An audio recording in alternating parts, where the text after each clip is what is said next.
മാറാത്തവൻ വാക്കുമാറാത്തവൻ കൂടെയുണ്ടെന്നരുൾ ചെയ്തവൻ മാറുകില്ല, വാക്കുമാറുകില്ല, ഒരു നാളിലും കൈവിടില്ല. സുഭാഷിതം. ആമോസിന്റെ പ്രവചനം അവസാന അധ്യായത്തിന്റെ അവസാന വാക്യം. ഞാൻ അവരെ അവരുടെ ദേശത്ത് നടും, ഞാൻ അവർക്ക് കൊടുത്തിരിക്കുന്ന ദേശത്ത് നിന്ന് അവരെ ഇനി പറിച്ചു കളയുകയുമില്ല എന്ന് നിന്റെ ദൈവമായ യഹോവ അരുളി ചെയ്യുന്നു.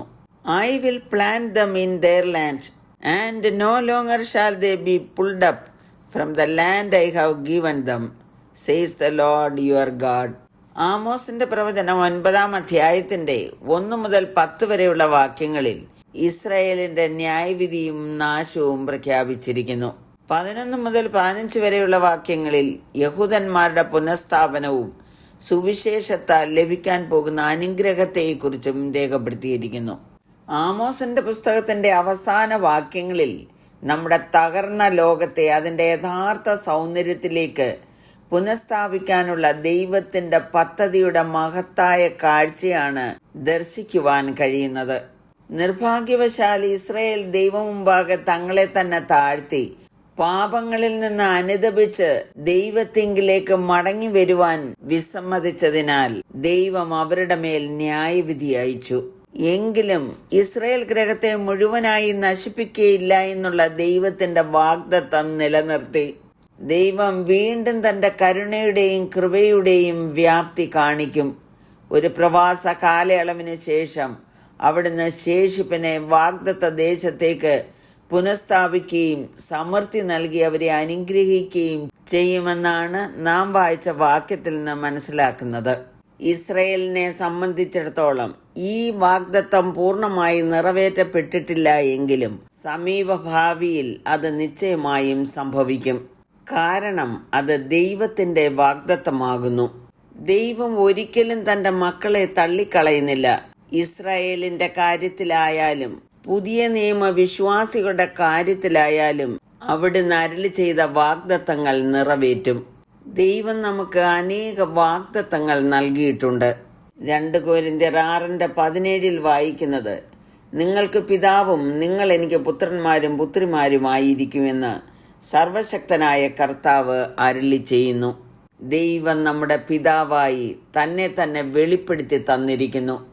ഒരു പിതാവെന്ന നിലയിൽ സകല സ്വർഗീയ അനുഗ്രഹങ്ങളും നമുക്ക് വാഗ്ദാനം ചെയ്തിരിക്കുന്നു. എഫേസ്യർ 1:3 പറഞ്ഞിരിക്കുന്നത്, സ്വർഗത്തിലെ സകല ആത്മീയ അനുഗ്രഹത്താലും നമ്മെ ക്രിസ്തുവിൽ അനുഗ്രഹിച്ചിരിക്കുന്ന നമ്മുടെ കർത്താവായ യേശു ക്രിസ്തുവിന്റെ ദൈവവും പിതാവുമായവൻ വാഴ്ത്തപ്പെട്ടവൻ.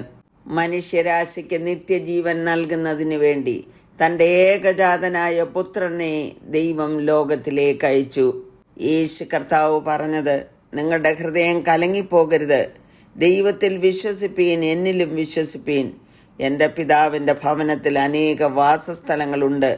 ഇല്ലെങ്കിൽ ഞാൻ നിങ്ങളോട് പറയുമായിരുന്നു. ഞാൻ നിങ്ങൾക്ക് സ്ഥലം ഒരുക്കുവാൻ പോകുന്നു.